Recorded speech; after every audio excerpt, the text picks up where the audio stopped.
Welcome everybody to episode 5 of Off the Ropes with John and Josh. I am Josh. And I am assassin and former president killer John Wilkes Booth. Dude, that's totally crossing the line. Is that really crossing the line? I think that's crossing the line. Well, then this one's going to go way over. Don't mind him, he's just losing his head. Well, that brings us up to today's segment, I think. Yes. First off, we'd like to give a shout out. Now, we've had quite a few people watching our show, which is great.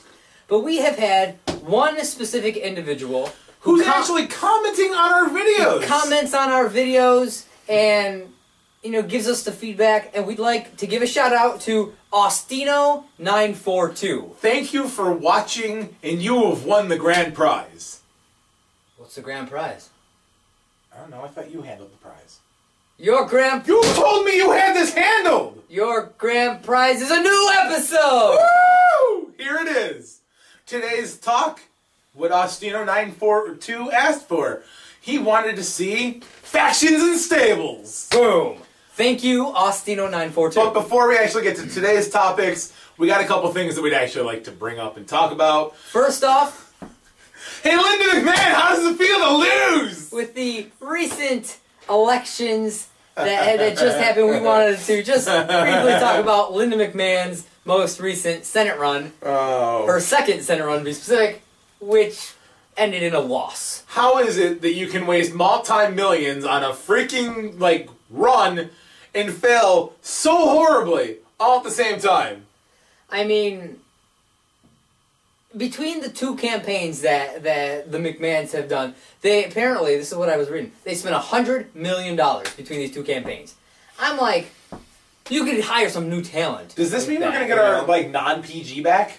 That's what I'm hoping for. No more PG rating. I mean, it seems to be kind of going that way, so I'm really hoping for that. That kind of goes with our last installment, or two installments ago. And now for our next little bit. 2 episodes ago, for the people out there who've actually watched, we did a conversation and a topic on tag team wrestling. Tag team wrestling. And how, it's been evolving and the new resurgence in the WWE. Well, recently, on WWE.com, they released an article about this new resurgence of the tag team division. I highly recommend it. Give it a read. It's not too bad. It talks about, Team Hell No and some of that stuff. I think. Who is your favorite current tag team? Honestly, I'd have to say, I'm really impressed with what Road Scholars is doing. You know who my favorite is? Can I get assistance on this for 1 second? Millions of dollars! Millions of dollars! Millions of dollars! Get real, I don't like them. I don't like them. No, I'm a huge fan of Team Hell's No. Hell no! Hell no. And finally, on the list of quick things to pass over, Tuesday, which was the 13th, marked the 7-year passing of legendary Eddie Guerrero. Hence the armbands. Rest in peace. Which brings us up to today. Stables and factions. We really should have thought about that one better. We could have kicked off with... Wow, we're not the smartest people in the world sometimes. Alright, stables and factions. Today we're going to start with one of the most famous factions. D-Generation X. D-Generation X! Break it down. Alright. D-Generation X debuted in August of 1997 with Triple H, Shawn Michaels, Chyna, and Rick Rude. Now, one of the things a lot of people don't know about is that they were rebelling against a lot of things. They were rebelling against such things like authority. And the establishment, anything that forced them to follow the rules. Well, who was the commissioner at the time? Because I know they were feuding with the commissioner. The commissioner at the time was Sergeant Slaughter. They feuded with him and Vince McMahon. Oh, because those were the authority figures in WWE at the time. I remember at a couple of times, I remember Sergeant Slaughter getting in their faces and just really giving them hell. And I can remember Hunter and Shawn having to fight themselves at In Your House D-Generation X, and it was for the European Championship. Shawn was the European title holder and the Heavyweight Championship holder at the time, and he had to defend his European title against none other than Triple H, which Triple H then won, and then they rubbed that in Sergeant Slaughter's face. Great match. Kind of reminds me of, I don't know, kind of like the finger poke of Doom. Yeah, it definitely reminds me of that. Another interesting little promo type of thing that D-Generation X did with Sergeant Slaughter was, well, for those of you who know Sergeant Slaughter, when he talks, he tends to spit. He does. I'm just saying, you know, comes out. Well, there was this one moment where they decided to put on face shields. They had little wiper blades. Well, no. The shield came first, and then the wiper blades. After he continuously continued to spit, and then it started. It was. Buy their DVDs. They're on there. Mm-hmm. It's funny. You'll laugh. You'll cry. You might wet yourself. There's WWE D-Generation X. There's WWE's new and improved D-Generation X. And DX The Last Stand. We highly recommend that you check all these out. I do. Yes, you do. I do. Now, DX even was able to recruit such people as Mike Tyson as their special enforcer. I'll bite your ear off. For WrestleMania 14.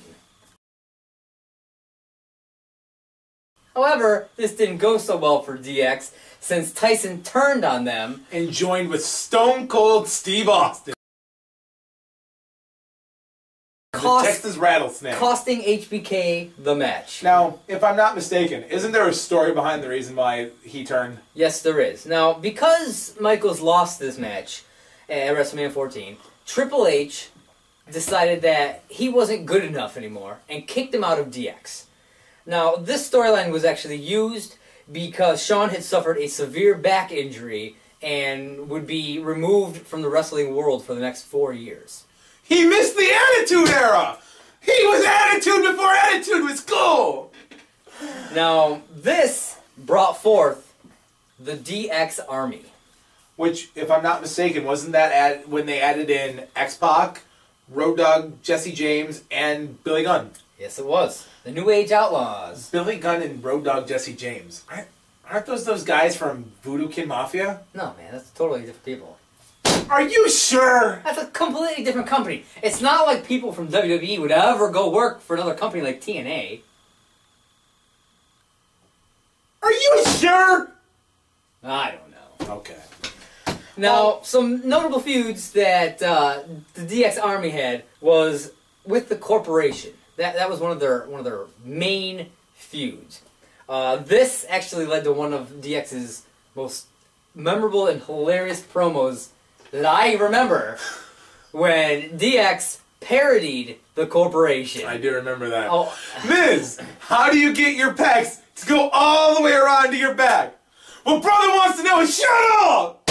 And then the Croc can smell. Can you smell what the Croc is cooking? Of course. If anybody can smell what the Croc is cooking, it's me. Look at my nose. What am I? A freaking aardvark? It's a great promo. I love it. Jason Sensation. Great actor. Absolutely, absolutely. Now, DX even went as far as to drive a military jeep to the invasion of WCW. To WCW's headquarters. They drove down to WCW headquarters and proceeded to have loud bullhorns. Bullhorns, and they were. What did you pay for your ticket tonight? I got it for free! The fans were turning on WCW. Loyal fans of years didn't give a shit because D-Generation X was there. That was amazing. Absolutely. Now, throughout 1999, many of the members of D-Generation X began turning on one another. You know, like Billy Gunn, and then they would leave, they'd come back, you know, there'd be feuds, and it was a bit of chaos. They went back and forth mainly between D-Generation X and the Corporation, like bouncing between the two groups. I do know that in October of 1999, DX reunited under the McMahon-Helmsley faction and became DX corporate DX. Yes, corporate. DX. I should learn how to read, people. Corporate DX. This led to Triple H going solo and DX disbanding. Which I'm not sure, but I'm pretty sure around that time is when Triple H blew his first quad as well, and he was out for a better part of a year. Yeah. Then in 2002, Shawn Michaels returned to the WWE. And on his 37th birthday... Well, the funny thing is, though, Shawn Michaels did not return under the DX band. Did you know this? In 2002, Shawn Michaels returned, all right, but it was under the colors of black and white and under the three little letters of the New World Order. He then, after the NWO split, had a solo run and would reunite with longtime partner Triple H. Continue. On Shawn's 37th birthday, 37. Triple H came out to the ring to celebrate with his longtime friend. He even gave him a gift. It was a paper bag that was rolled down, and when Shawn opened it, it just happened to be the colors of black and green. Absolutely. It came in the form of a D Generation X t-shirt, to which they would come out to the ring later on that night wearing, celebrating to the theme, music, bust down pose, which would result in... crotch chops. Oh, I forgot the crotch chops, which would result in what, Josh? Triple H turning on his longtime friend, Shawn Michaels, and delivering a pedigree. Yes. At the time, Shawn Michaels had been being bullied in the back by somebody. Turned out to be none other than Triple H, which led up to their feud at SummerSlam 2002. Great match. Street fight between Shawn Michaels and Triple H. Absolutely. Now, for another about 4 years, we didn't see anything of D-Generation X. Nope, not Shawn until... went and did his thing. Triple H went and did his thing. You know, they built their careers. It wasn't, and it was a great time for them. That's very true. Singles very true. It wasn't until 2006, around, I don't even remember the pay-per-view, but I remember Shawn Michaels was special reffing a match, and as he was, or no, sorry, Triple H was reffing the match, and as he was walking off, Shawn Michaels would come walking out wearing his ref shirt, and they would stop and exchange a look. They just said, hey, I'm here for you. And they would go their separate ways. Shawn ended up finishing that match. Triple H would go to the back. And then that year at WrestleMania, we saw something that never was seen before. Shawn Michaels versus Vince McMahon. Shawn Michaels at the top of the ladder. Boom! Triple H versus... I don't even remember. Boom! And then, ladies and gentlemen, 2006 saw... D-Generation X. Reunited. Now, they had some notable feuds. Definitely with Vince McMahon and the Big Show. And Big Show, especially when they took Vince McMahon's head and shoved it straight up Big Show's ass. I agree. It was good Which times. led to a very funny promo at Cyber Sunday, with Shawn Michaels trying to vote for the special guest referee of their match. I'm trying. And what was that guy's name that he kicked? I mean, it slips my mind. Stan. His name was kicked Stan. He kicked Stan. But, I mean, let's face it, they also feuded with people like Rated RKO. And the Spirit Squad. Really funny thing is, are you ready? Sound off! Kenny! Johnny! Nicky! Mikey! Mitch! And they are... Wait a minute. Mitch. Yeah, Mitch, dude. Just... Okay, you have Kenny, you have Johnny, dude, you have Nicky, Mikey, and Mitch? Dude, what did he do to get stuck with that? Well, they couldn't call him Mitchie. Come on, we're here. And they are the Spirit Squad! Yeah! Funny story for a lot of people who don't know anything. They could have called him Vinny. They could have called him Vinny. They could have called him Vinny. Sorry, side note, sidebar, it's done. Nicky, one of the most famous members. Or even Benny. But Benny and the Jets! Yeah. Kenny and Nicky would go on to have the two best careers, as Kenny would go on to have a good solo career, and Nicky would come back in recent days as none other than the show-off Dolph Ziggler, or as I like to call him, hashtag future heavyweight champion. Absolutely. I mean, when was the last time you really saw the Spirit Squad anyway? I seem to remember them getting crated up and sent off to OVW. Are we right? I mean, Spirit Squad? Honestly, I'm just saying.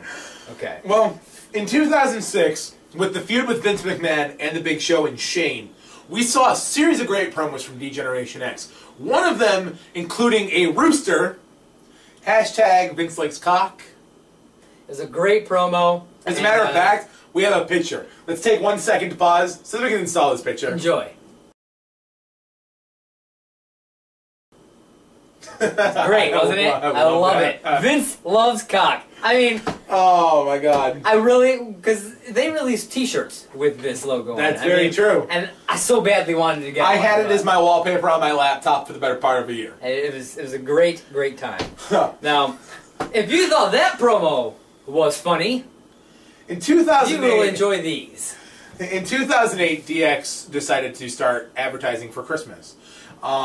They used the video game launch, D-Generation X jerseys, Christmas hats, Santa hats. Even the D-Generation X Snuggie. They also used... Elimination Chamber. Oh my god, the Elimination Chamber! Because just when you finish it at like 4 a.m. and your kids are like, Dad, I want to play with the other ones. You're all like, but I've only had 4 hours of sleep and I just need a goddamn cup of coffee. But the kid has to play with that because he can't play with the other 90 gifts. And then you have 4 parts left and you don't know where they go. You just need a break. Oh my god. Why do you do this to me? Anywho. However, you can buy a lot of this great stuff and see a lot of this great stuff on WWEshop.com. Absolutely. By the way, love the Impact t-shirt. Thank you. I think it's really nice to start seeing you wearing wrestling shirts. I only own like 4, so if you want me to wear them all the time, I'm sorry everybody, but you will see me wear the same 4 shirts all the time. But, I mean, wait a minute. Last episode, you yelled at me because I was not wearing my shirt at first because I was wearing my hoodie. What about you? Where's your wrestling shirt today? Yes, it is. And yes, I did. Email me, text me, call me. Johnny Storm t-shirts available to you in all available sizes to the public. cbwhardcore.webs.com. Check it out. You'll love it. If you'd update it, maybe. But back to the 2009 reunion of D-Generation X. They had notable feuds with Miz and Morrison. Jericho. And a great team of the Straight Edge Society. No. Led Really? by none other than CM Punk. Has that guy really done anything that was ever that good? I mean, really, I mean, he never has anything interesting. Dude, are you okay? I'm just getting a little like... Dude. Oh my god! Oh my god! Oh my god! Oh my god. Well, I guess I'll be doing this show on my own. Well, since I have the time, I think I'm gonna switch it up a bit. I'd like to talk about cooking. So today on Josh's Cooking Corner, we're gonna talk about meat lasagna. Really? You're gonna talk about lasagna? Because I have a heart attack mocking CM Punk? That is the best damn thing that dude has done in a long time, and you're gonna talk about lasagna? I mean, I was gonna, but I guess I don't have to. Great. My heart attack destroyed the table. And your hot chocolate. Whatever. For those of you who were nice enough to question this tub of fun anyway, thanks for questioning what was in my mug, like I'm gonna sit here and just glug, glug, glug, glug, glug, glug in front of you. God damn, you know what? Give me some. I need a drink. That's my vodka. Damn, dude. That's strong. Gotta do what I gotta do. Okay, so back to the reunion of D-Generation X, because they were controversial before controversial was cool. It's true. Oh. Now, in 2009, they had a decent run. It was about 8 months. You know, like I said, we had some notable feuds, and it had a real good time. Sadly, it ended on a sad note. Yeah. With the retirement Yes. of none other than Shawn Michaels. And you can see all of this great footage in their DVD, DX The Last Stand. It covers... I mean, really, he kicks Stan in the face! Is that on the DVD? Anywho, it covers everything all the way up to Shawn's retirement, including his retirement speech. It's a great thing. I definitely suggest you give it a watch. But you know what the greatest moment of ever was? Raw 1000 saw a great and tremendous event! The reunion of D-Generation X! That's right. Not only was Triple H and Shawn Michaels there, no. That's not it. Wait. Were there more? There were more. No way! We had X-Pac. And the New Age Outlaws. But there was one person notably missing. Well, yeah, dude. Rick Rude passed away. Not Rick Rude. Then who? China. Oh. She was probably out filming another porno. I gotta buy another one? Well, I mean, she did just come out with another one. I know. She was in the Avengers porn as She-Hulk. I know. I Avengers, the XXX parody. Recommend it. Own it. Now, as we talk about D-Generation X, we can't not talk about another stable. Three Live Crew. Live Crew in TNA. Now, this stable consisted of PG James, who in WWE was Road Dogg Jesse James, and Conan, and Ron the Truth Killings. Who would later become R-Truth. Or if you followed his original tenure in WWF, he was K-Quick. K-Quick. For those of you who actually remember that. Now, in late 2005, we saw a reformation of the New Age Outlaws. No way. Yes. When they became 4 Live Crew. 4 Live Crew.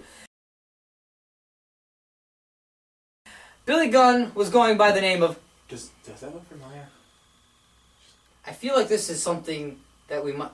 You know? I don't know. I don't know. Maybe it was... No. Yeah, that could be it too. I don't know. Wait. Was it this? Was it this? No. Dude, this was a bunch of douchebags. Oh. Was it Underworld Cartel? No. Losers. Anyways, yes. Billy Gunn would go on to become Kip James in TNA. Yep. And they would, they considered themselves brothers in TNA. They did. So he took the name of James. Yep. And they formed 4 Live Crew, which was a very interesting little team. I mean, it had a lot of different, you had guys from all walks of life. I really dug what they had going on. But then in 2006, during DX's 2006 run, BG and Kip went on to do their own thing and became the Voodoo Kin Mafia. The VKM. Now which this was a stab at Vincent Kennedy McMahon. That's right. Who did not approve of that one bit. Not at all. Now, VKM decided that they were going to declare war on the WWE, calling out Vince McMahon and challenging DX on live television. Do you mind? Absolutely. Okay. So there was a really great promo that I remember seeing in TNA where VKM, Ron the Truth Killings, I'm pretty sure Biss, and a couple of other people who had either worked for WWE or had at least been there once or twice, showed up down in the back, just like DX had done to WCW. They ended up trying to get into the event, and they wouldn't let them in. So R-Truth walks over to the table and proceeds to start grabbing some food off the concessions table, and the guy goes, "Excuse me, that's Vince McMahon's Mahi Mahi." And R-Truth is like, "I don't care, Vince owes me," and loaded up a plate full of Mahi Mahi. Now, I don't know what Mahi Mahi is. Mahi Mahi is fish. It's a fish. He stole Vince. Give a man a fish, he'll eat for a day. Teach a man to fish, he'll eat for life. Fuck a man over, he'll steal your fish. See? We just added a new adage to this proverb. Note it. Today. I don't know what day it is, but today. This happened. However, though, during VKM's run, calling out D-Generation X and Vincent Kennedy McMahon, they, however, did cross a few lines that had never been crossed in professional wrestling before.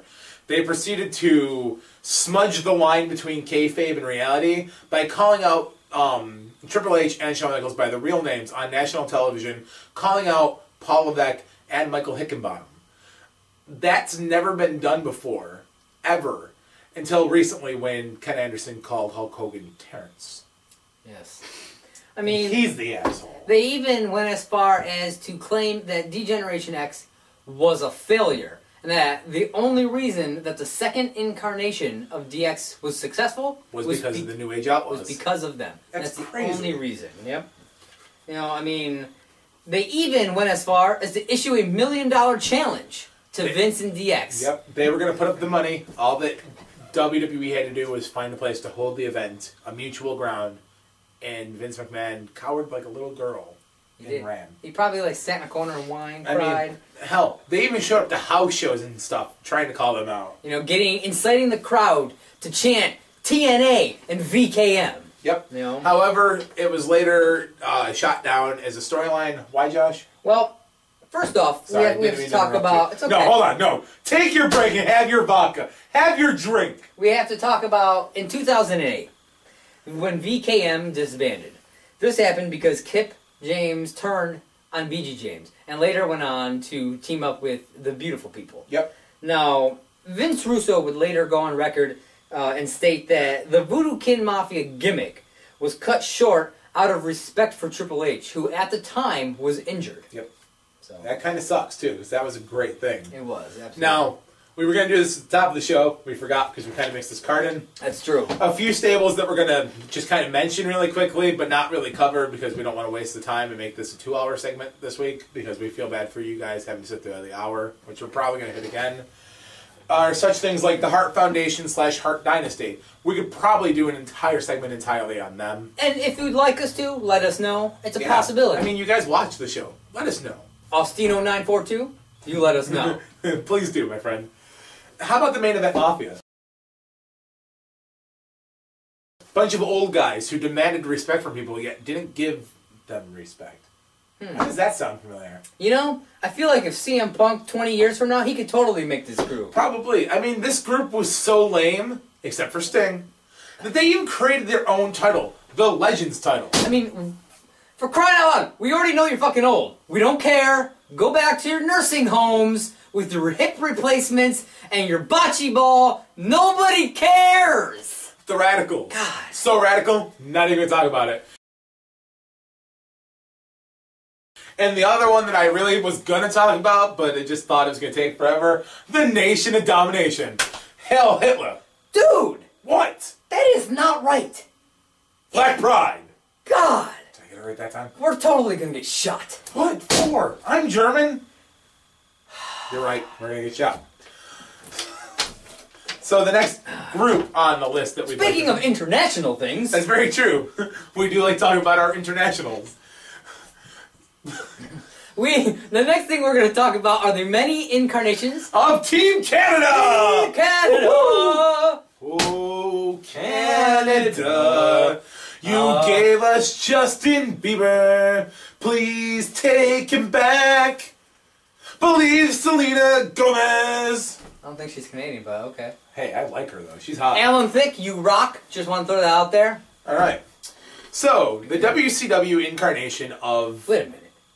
What? Is that supposed to be a maple leaf? No, because a maple leaf would be copyright infringement. However, like I was saying, the WCW incarnation of Team Canada went from August of 2000 to March of 2001. It consisted of Lance Storm, Elix Skipper, Jacques Rougeau, and Carl Ouellet, which we're trying to figure out. We haven't figured out yet if he's in relation to Maurice Ouellet, which WWE Superstar. During the tenure of Team Canada in WCW, Lance Storm went on to capture 3 of the WCW championships. He went on to capture the United States Heavyweight Championship. Thank you very much. He went on to capture the Hardcore Championship and the Cruiserweight Championship, which he decided was not good enough for him and changed their name. Well, he wanted to make them Canadian. He wanted to give them prestige, is how he claimed, and went on to rename them the following. The United States Heavyweight... No, the United States Heavyweight Championship became the Canadian Heavyweight Championship. Would you like to do the next one as well? The Cruiserweight Championship became the 100 kilos and under championship. And my favorite of them all, the Hardcore Championship went on to become the Saskatchewan Hardcore International title. Absolutely. That's a fucking mouthful. He ended up giving the 100 kilos or less title to Elix Skipper, and he felt that Jacques Rougeau, if I'm pronouncing that wrong, I'm sorry, correct me later, he gave him the Saskatchewan International. They had most notable feuds with the Filthy Animals and the Misfits in Action. Absolutely. Really, I mean, like, the Misfits and Action really needed a push on this one.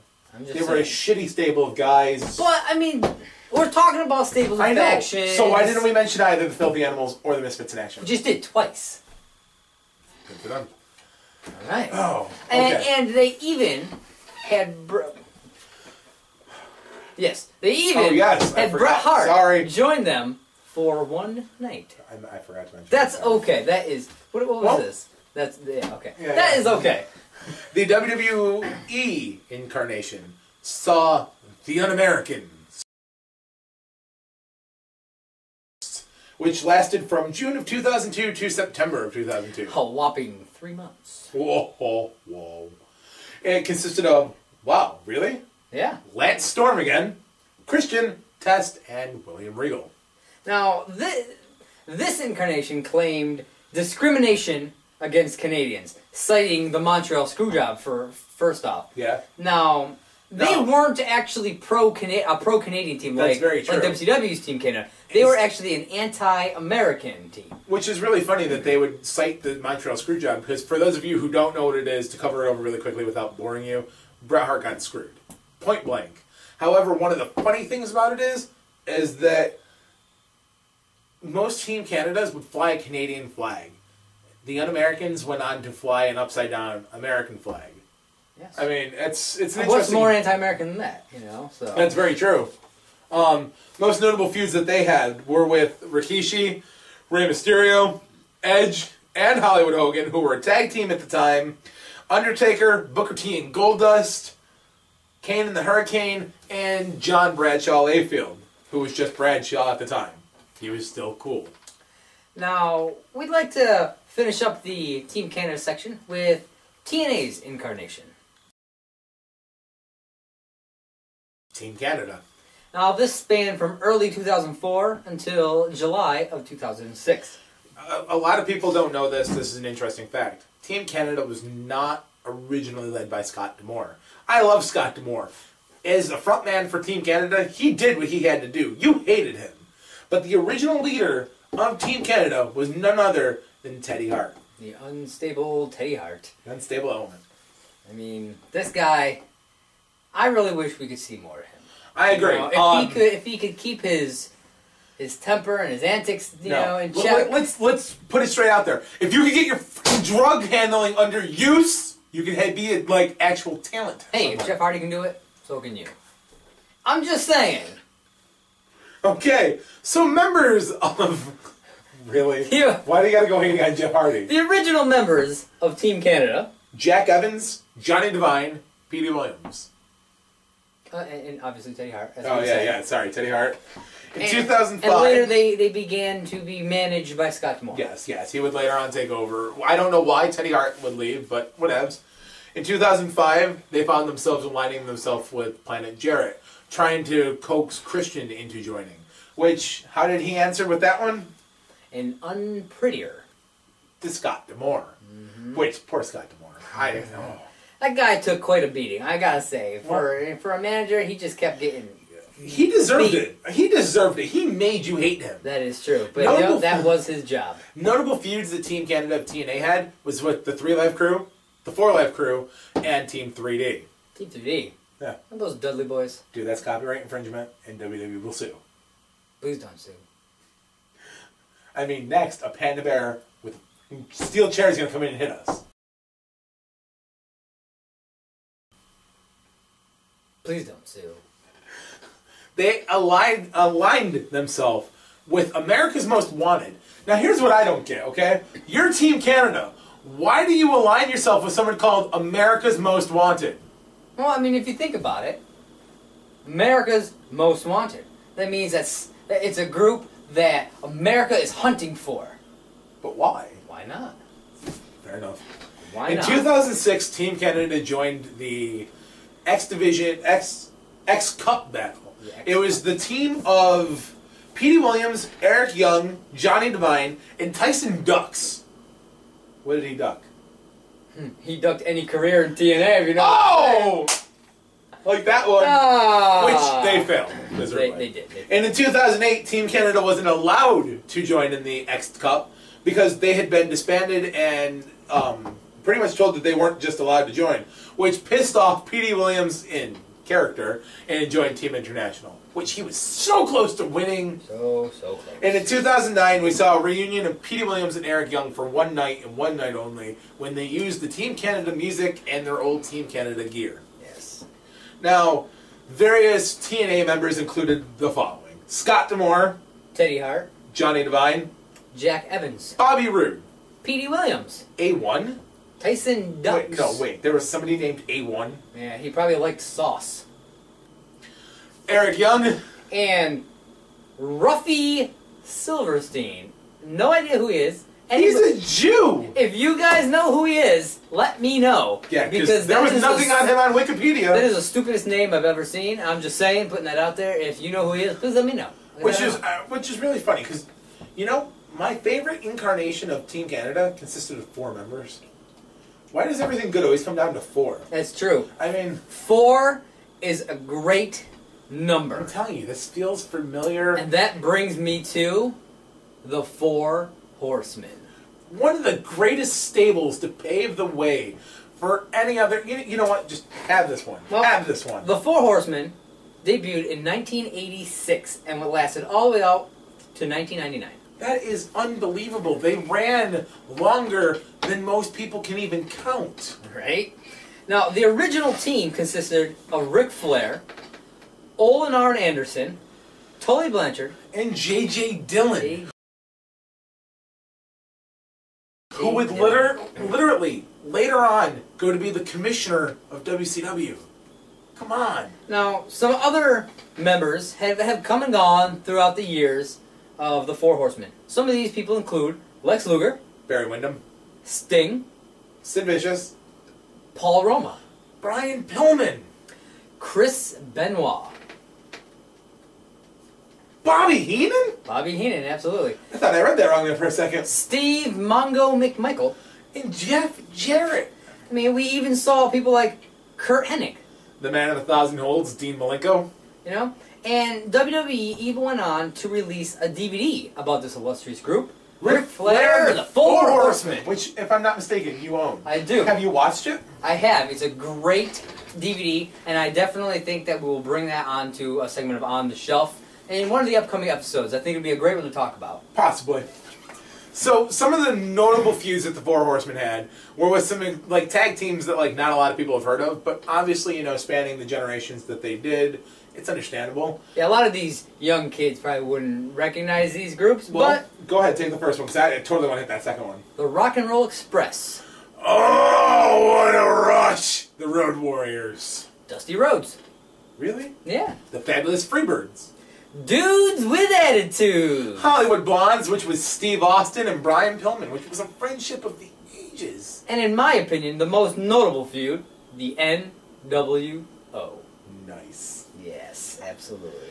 Well, factions that has spawned from, you know, the whole 4 Horsemen. Now, many people claim that the if it wasn't for the 4 Horsemen, staples like the NWO, D-Generation X, you know, all of these stables, they would not would not have existed or just not been anywhere near as powerful as Which is very true, though, because they paved the way for a lot of stables to build. Mm-hmm. I mean, there was incarnations where 4 Horsemen just ran wild. Exactly. Which, a really funny thing, the next, at least 2 that we're about to mention, both have Ric Flair in them. Yes. Let's start with the WWE and Evolution. Evolution. In my opinion, I believe that this was Ric Flair's attempt to bring back something that he had that he had lost and wanted again. I agree. A new version of the 4 Horsemen, and an evolution of the Horsemen. 4 Horsemen. I mean, you had Ric Flair himself, tag teamed with Triple H, Randy Orton, and Batista. Now, these were 4 guys, 3 generations of wrestling. They took over, which sadly only broke up because of Randy Orton winning the world title. I mean, he went on to become the Legend Killer, and to later on become none other than the Viper. Batista went on to have an illustrious multi-time heavyweight championship run. The Animal, he was a force to reckon with. And he's gone on to become brass body in MMA fights. And, he's even now starring in movies. Yes, and he's doing very good for himself. He looks phenomenal. He's in the new movie Man with the Iron Fist. That's very true. And the TNA incarnation, it's undeniable. Fortune. Okay? Which consisted of people as Ric Flair, AJ Styles, James Storm, Robert Roode, and Frankie Kazarian. Now, this original group was definitely reminiscent of the original Four Horsemen. Yes. Had 4 strong individuals and their manager and mouthpiece who would really push them, to get where they needed to be. Every one of them brought a different element to the table. You had you just had the powerhouse. You had a guy who just didn't care. Mm-hmm. You had the loose cannon in there. You had the technical guy. It was so great. Yes. And then they later on added members such as Douglas Williams, the Blueprint Matt Morgan, and the Fallen Angel Christopher Daniels. Yeah, which is really great because that's one of the few that spanned every company and had the same member leading it almost every time. Mm-hmm. Which brings me to my next stable, the Flock. It's one of the only stables in history that appears in every federation out there and is led by the same guy every time. God, dude, you must really like Raven. I do. I'm a Raven, Mark. What can I say? It's also went under such names as Raven's Cult, Raven's Nest, the Flock, the Deadpool, the Gathering, and Josh's favorite, Serotonin. Why do you like Serotonin so much? I don't know. I thought it was a good, really interesting modern take on the Flock. On something that they wanted to do. A lot of individuals were affected by the Flock. Like Tommy Dreamer got his push because of the Flock. That blue bunch of guys, you know those guys in ECW. Their name escapes me at the moment. They got their push. You know, there was even one notable person that really claims to have gotten a huge just push from watching Raven and being involved with Raven. Who? And that would be CM Punk. Oh my God, are you kidding me? Dude! What did the hashtag crybaby bitch have to say? Well, I mean, I didn't watch his DVD. You didn't watch it? It probably sucks. But from what I understand, he claims that he, got a big push from Raven when he was in the Flock. So, yeah, he can claim a lot of things. If you really want to watch it and waste the time and the money and, those seconds of your life that you'll never get back, then go for it. But I agree. I'm not going to go off on a Punk rant this time. Sorry. Not going to do it. Punk. Stop pushing that. But now that you bring up CM Punk, and we've been talking about some of the greatest factions ever, let's talk about one that really changed the history of wrestling for a long time and paved way for a lot of great people. Let's talk about the New World Order. New World Order. For life. What a lot of people don't know is that on May 19th, don't know the year, I'm assuming it would be 1996, Hall and Nash, better known as, at the time, Razor Ramon and Diesel, would fight their last match in the WWF. They'd have their MSG moment with, the Click. And then 8 days later, would go on to appear, well, at least Hall would appear in WCW and make this comment. You know who I am, but what you don't know is why I'm here. Yeah, I've been practicing that. So, what I think is a really cool thing is that at this time, there wasn't a huge internet thing. Internet wasn't huge at the time. So a lot of people really thought that Vince McMahon sent in these two guys, the outsiders if you will, to wreak havoc on Ted Turner and Mean Gene and anybody else who had part to do with WCW. Now, those were the good old days when kayfabe wasn't broken. By all these dirt sheets and everything, you could actually... You could actually be suspended. Your disbelief in wrestling could be suspended. That's very true. For the hour, 2 hours, 3 hours, whatever it happened to be that you were watching, you could fall into that world and really believe what was going on. During this part of my tenure in wrestling, I was in the 6th grade, and I can remember being like, oh my god, I hate these guys. I hate them so bad because I was still a fan. I didn't know better. There wasn't anything to have told me that kayfabe existed. Which the NWO would buy tickets, sit in the front row. They couldn't get kicked out then because, you know, they were there. They had bought a ticket. Which leads up to the hostile takeover match at Bash at the Beach 1996. Oh, now I remember. The infamous match. The Outsiders and their mysterious opponent, or partner, taking on Sting, Luger, and the Macho Man Randy Savage. Now, great match. We recently watched this match. Yes, we did. And I gotta say, the match was well-paced, well taken care of. And at the very end of the match, Hulk Hogan comes walking down the aisle and drops the leg on Randy Savage and delivers his famous speech to Mean Gene, telling him that if these fans wanted to hear what he had to say, the first thing they need to do was shut up, and that they could call this the New World Order of Professional Wrestling, which stuck. And that is how the name NWO, New World Order, began. Man, that's just Hogan's first heel run ever. And I mean, while we're talking about Hogan for a second, okay, let's look at this. Hulk Hogan and Kevin Nash had a lot of say in what happened during their entire NWO span. At one point, Kevin Nash became a booker for WCW. And do you know that the One Warrior Nation formed out of all this, which I don't consider you as stable, even though the world recognizes you as one because you consisted of two members. You were the Ultimate Warrior and the Disciple. And for those of you who are too stupid to realize it, it was Brutus Beefcake with a beard. I digress. Apparently, he stopped barbering himself and grew a beard. Burn. Respect. However, Hulk Hogan, how freaking despicable are you? How pathetic are you that the only reason you brought in the Warrior was to build a match with him at Halloween Havoc 98 just so you could finally get a win over him? Oh! The One Warrior Nation is a great thing. I respect the Warrior. I love the Warrior. Not to be confused with Warpath. Just saying. However, going back to my digressing of the NWO, did you know... is that what you were going to ask? I want to know. Weren't there other members into the NWO? Yes, yes. Such members of The Giant. There was Vincent, Ted DiBiase, Rick Rude. However, did you know Rick Rude is the only person in all of wrestling history to show up on Monday Night Raw and then go to Monday Nitro in the exact same night? And that was the night he joined the NWO. Interesting. However... did you know that when Sean Waltman came into WCW to join the NWO, he was given his name Six because he was the sixth member to join the NWO? That is an interesting piece of information. I wasn't really impressed with... I wasn't really impressed with the NWO again until 1997 at Starrcade, when Sting would go on to fight Hulk Hogan and have the controversial match of a lifetime. Now, what a lot of people were unaware of was that Hulk Hogan would fight Sting for the title. What was supposed to happen was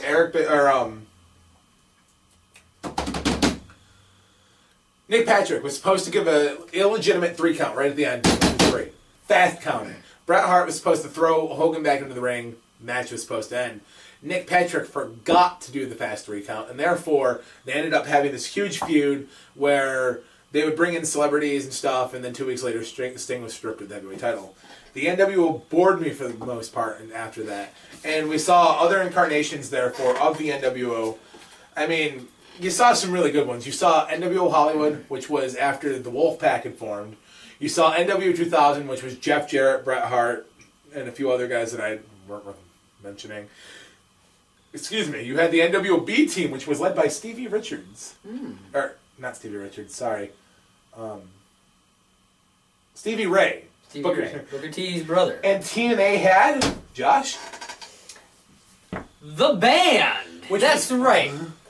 Kevin Nash decided he was going to get the band back together. But couldn't call it the NWO because WWE would not let them have the rights. That's true, that's true. They tried to get people to come back. Hulk Hogan actually was offered to come back. And he made one appearance in full black with 5 o'clock shadow, but then claimed that him and Eric Bischoff were going to be directors of authority. And they were going to run things. They would assault people, beat them up. They were forced to earn their spots. They didn't live up to it. Therefore, they disbanded. They only lasted from January 2010 to June 6. They got like a 6-month run. Good job, guys. Now, another great tag team, or great stable that, in my opinion, was based off of everything that the NWO had ever done. It's very true. You could actually parallel this next group with the NWO. And that is the Nexus. Who was led by Wade Barrett. Which is really great because they came up with their slogan. You're either Nexus or you're against us. Really, guys? So freaking original because the NWO had you're either with us or against us. And let's just... There was only one current member to stay the entire time Nexus ran, and that was Harvard lawman himself, David Otunga. Yeah. Now, let's look at this. You've got Nexus, you've got the NWO. NWO, bunch of guys beating people up for respect, taking over hostily. And then you have Nexus, who was a bunch of NXT and FCW guys teaming up to do what? Take over and get respect. Yeah. I mean, you had a group of guys beating people up in black and white, and then a group of guys in black and yellow. Both there was the N. I'm just saying. I mean, let's look at some of the Nexus preps, as I'm going to call them. You had Wade Barrett. You had... David Otunga. I remember Otunga. You had Mike McGillicuddy. What else we got here? We got Michael Tarver. Michael Tarver. Doesn't ring a bell. No. Had Husky Harris. Skip Sheffield. Which, I feel like I've seen him recently. You know, I feel like if you jacked him up a little bit and gave him, like, one of Rob Van Dam's cigarettes, he'd be like the new Ryback or something. He could totally be the baby of Goldberg and RVD. Let's look at this. Hold on. Let's take a picture of Skip Sheffield and Ryback. We're going to put them side by side. Tell us what you think.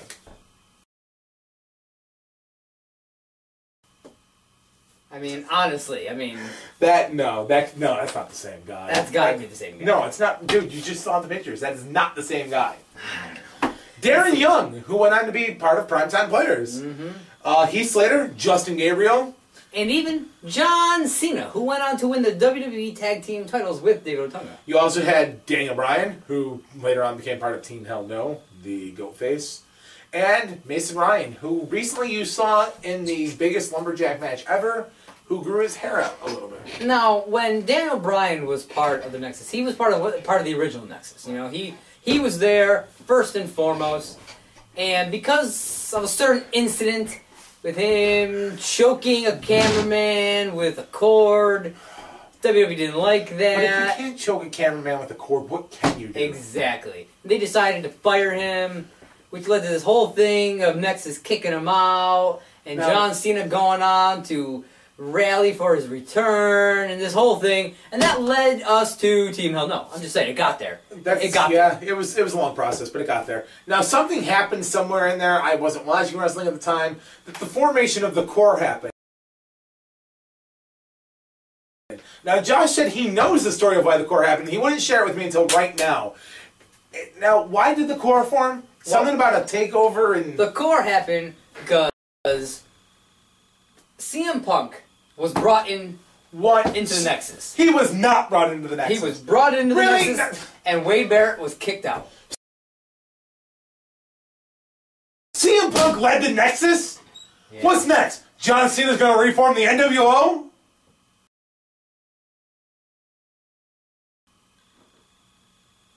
Anywho. Are you kidding me? I mean, every time we turn around, you bring up CM Punk. And I'm just saying, the guy's a freaking whiny bitch. If you wanted me to respect you, take your promos from the damn video game, form a revolution, form a stable of people who just want respect. Kind of like the Main Event Mafia? I mean, you do what you gotta do with that, okay? But shut the fuck up and just defend your goddamn title. Because you all know The Rock's going to beat you. It's true. But the core would form out of this whole little diversion, and you only had like 4 members. Yeah, Barrett got drafted over to SmackDown and decided he wasn't done leading a group. Can you name the 4 members of the core? Yes. You have Wade Barrett, and then he was able to pull Justin Gabriel and Heath Slater from the Nexus into his group, and they added Ezekiel Jackson. 4 men. One purpose. Does anybody really, but does it? Do you remember the purpose? Let's move on. Didn't think so. Then you had such groups that formed out of the NWO as the Blue World Order.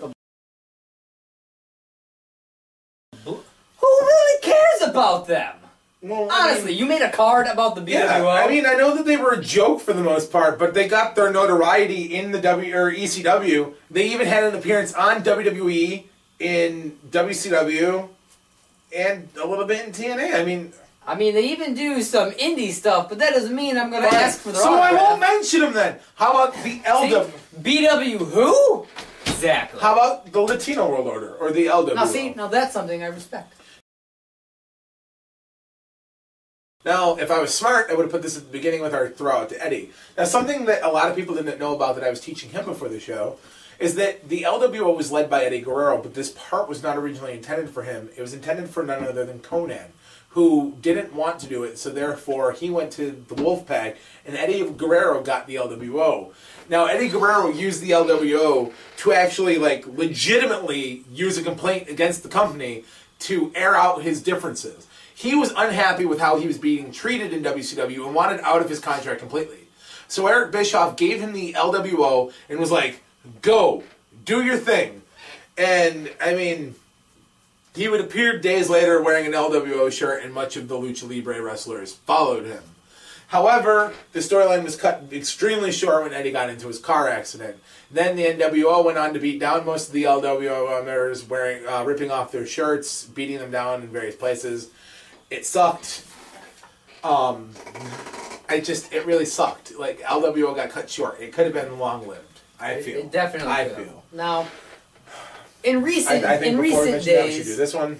you know, both WWE and TNA have started kind of rebuilding things like stables, and in WWE we have currently one main stable that I... The three-man band! The three-man band! This consists of Heath Slater, Jinder Mahal, and Drew McIntyre. Jobbers brought together for one Oh, the Job Squad. Just like the Job Squad. We forgot to mention the Job Squad. The Job Squad. Mention them. Well, Job Squad was a bunch of guys who got together and just had one purpose on their mind. Trying to get notarized. Led by Al Snow. And also, I think this is a good time to mention it, there's a local band called the Job Squad. Shout out to you guys, because we want you on our show. Right out of Maysville. Yep.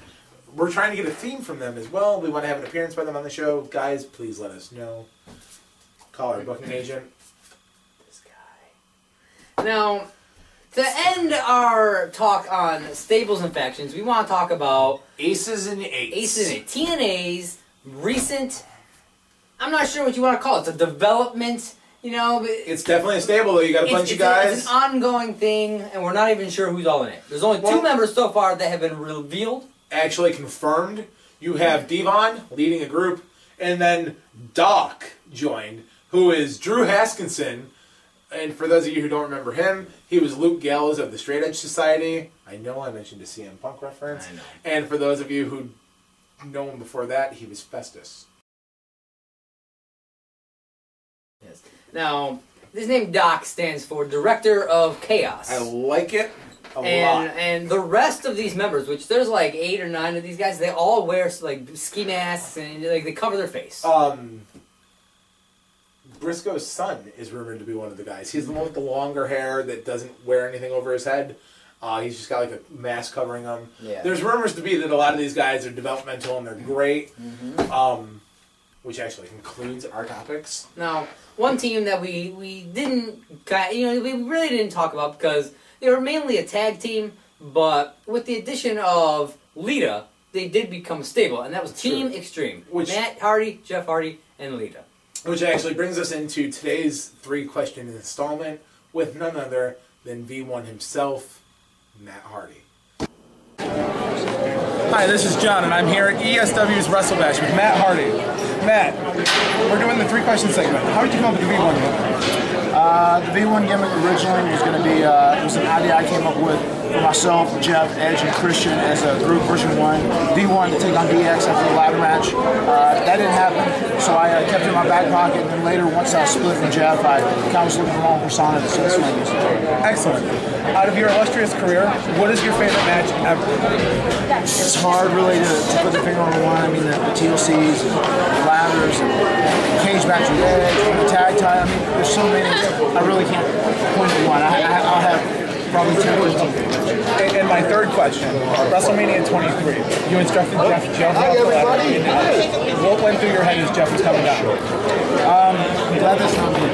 You know, so Jeff jumped through the ladder and Edge was broken through the ladder, so I was broken. And I just was kind of happy. So I think I was in the best spot of all three. I would agree. Thank you very much. Have a wonderful night. This has been John with another installment of 3 Questions With.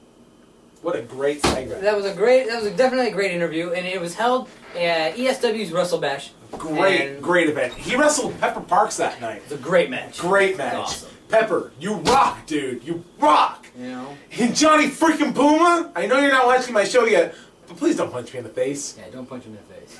Well, you know, just don't punch me in the face. You can punch me in the face all you want. And take pictures and post them on Facebook. I really don't care. But that concludes our show for today. We do hope you enjoyed it. Mm-hmm. Hope I didn't bore you too much. Well, I mean, you bore me all the time, but I still stick around. Yeah, well, I can't even say what I want to say to you medical slow quickly enough for you to understand, man. Okay, Sega Boy.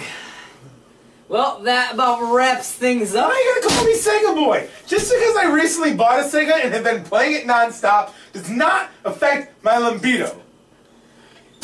Check us out and like us on Facebook. Who uses Facebook? Millions and millions Of the Rock's fans? Yeah, absolutely. Millions and millions of the Rocks fans follow Facebook. I bet they don't. Follow us on Twitter. Still not using it because it's a twat thing. Ask Raven. You know what? If Raven's on it, maybe you should be on it. Maybe I should. You know what? I will sign up tonight for Twitter. All right. And if I don't like it, I'm not following you. God, you're a jerk. And check out all our previous episodes 1 through 4, and subscribe to our YouTube channel. Oh man, I subscribe to you porn. You told me it was you porn. No, that's what you told yourself. You said go to that YouTube channel. Yeah, YouTube. Yeah, well, you. Tuba. No, I thought you said YouLube No, channel. Tuba. Well, great. Now I got another thing to subscribe to. Great. You see what he puts me through? This has been Off the Ropes with John and Josh. I'm Josh. I'm John. And we are down for the count.